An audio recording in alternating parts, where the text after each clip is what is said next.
ആ ആ എന്നിട്ട് ആ ആ കാക്ക കൊണ്ടുപോയി. ആ എന്നിട്ട് കടലിലിട്ടു. ആ ആ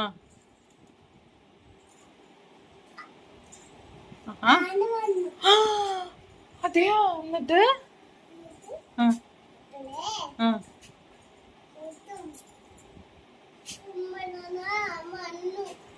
എന്ത് മറന്നു? കൊമ്പനാനയാ? കൊമ്പനാന വന്നെന്നാ പറഞ്ഞേ? ആ എന്നിട്ട് അടി കിട്ടും.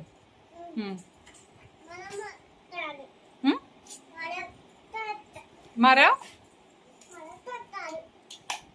ഇതിപ്പോ കാക്കയുടെ ആനയുടെ കഥ. കാക്കയുടെ ആനയുടെ കഥ.